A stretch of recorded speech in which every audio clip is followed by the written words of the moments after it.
Hi there. So today's video is for those of you who are suddenly finding yourself needing to plan to take your whole organization online, to get everybody working from home. Now, obvious context for that is everything that's going on at the moment with coronavirus. But this is something that I explored a few years ago when I was working at Redgate, and we did some disaster recovery exercises around the last swine flu scenario.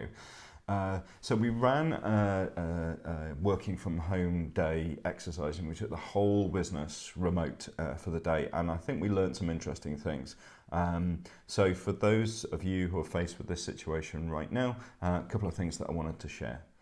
The first thing is that when you are shifting all operations to being remote all of a sudden, you need to establish a basic heartbeat for the organization. So this is a means of communicating, transporting information across people who are working remotely and tracking issues.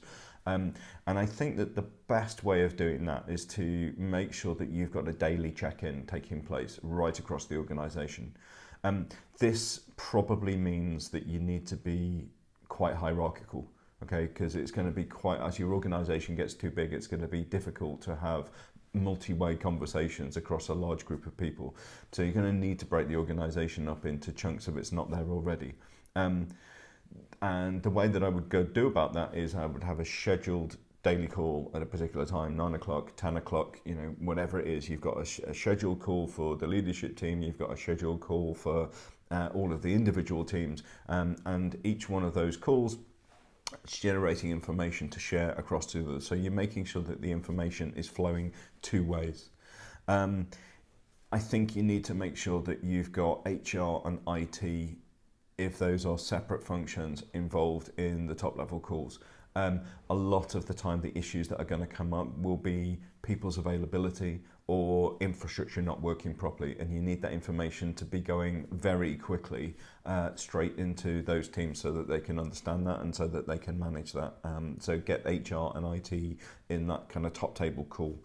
The second thing is, we'll be quite rigorous about the way that you're tracking issues. So have an explicit table in a Google Sheet or somewhere like that where you are logging the key issues that you are facing with an owner and with a mitigation, so that people can see, if they are struggling, they can see, okay, that issue is in hand, this is where this is the person who's dealing with it, and if they need more information or if they need to put more input into that, then they know who to go to.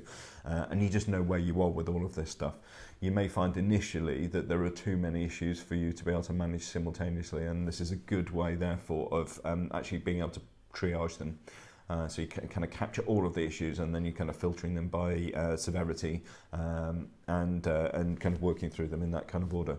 And then I think the last thing to say is just think about those critical single point of failure roles.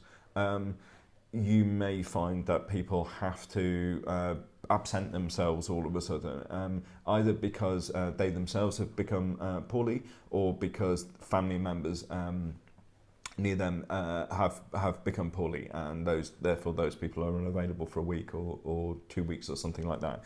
Under those scenarios, it's dealable, it's not the end of the world, but if you can think up front about who are my single point of failure roles and how am I going to stop them from being single points of failure, how am I going to share the information that they have, it's going to really help. But the point I really want to try and get across in this video is just getting that basic heartbeat of communication going remotely.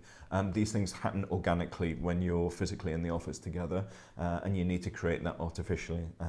A lot of people have talked about some fantastic tools that are out there to be able to hold remote meetings and remote conversations, and I'm not really an expert in those things, so I won't duplicate that insight. But one of the things I think that I do understand pretty well is this need for the heartbeat, for the pulse of the organisation to carry on going, for you to build some structures around that pulse and around that communication. Hopefully this has been a useful thing to share at this point. Actually, this kind of disaster recovery planning, business continuity planning is not that difficult in one sense when you get your head into it, but sometimes it can be a little bit intimidating to know where to start. If you've got some useful information to share, please add it as a comment below, and I'll try and do a subsequent video to gather together sort of further information. But For now, that's it. I'm Gareth, and I will see you in the next video.